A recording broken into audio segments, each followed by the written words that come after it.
কেসি global media এবং rain entertainment এবার যৌথভাবে তাদের চলমান সৃজনশীল কাজ দর্শকদের কাছে পৌঁছে দিতে যাচ্ছেন। দুই প্রতিষ্ঠান এবার এক হয়ে 2026 ও 2027 সালের জন্য নতুন 5টি যৌথ প্রোডাকশন তৈরি করবে।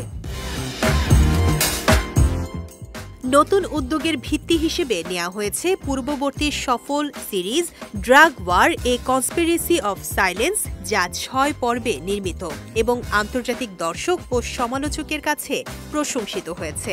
সিরিজটি কন্টেন্ট এশিয়া সামিটে প্রদর্শিত হয় এবং দর্শকদের মধ্যে ব্যাপক আগ্রহ সৃষ্টি করে।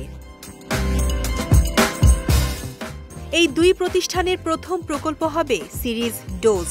এই সিরিজটি হবে ক্রাইম থ্রিলার ঘরানার গল্পে, যেখানে দুই শক্তিশালী নারী চরিত্রকে কেন্দ্র করে গল্প এগিয়ে যায়।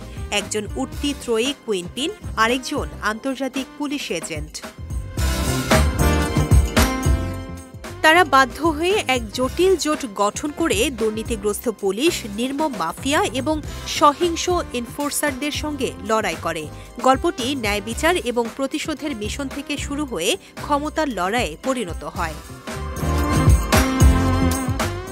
কেসি গ্লোবাল মিডিয়ার বনি ভি রিয়ানি বলেন, আমরা সাহসী এবং বৈশ্বিকভাবে প্রাসঙ্গিক এশিয়ার গল্প সমর্থন করি। রেইন এন্টারটেইনমেন্টের লিনো এস কায়াতানো বলেন, কেসি গ্লোবাল মিডিয়ার আন্তর্জাতিক অভিজ্ঞতা আমাদের জন্য আদর্শ। এর মাধ্যমে আমরা আরও বেশি সংখ্যক প্রাসঙ্গিক এশিয়ার গল্প আন্তর্জাতিক দর্শকের কাছে পৌঁছে দিতে চাই।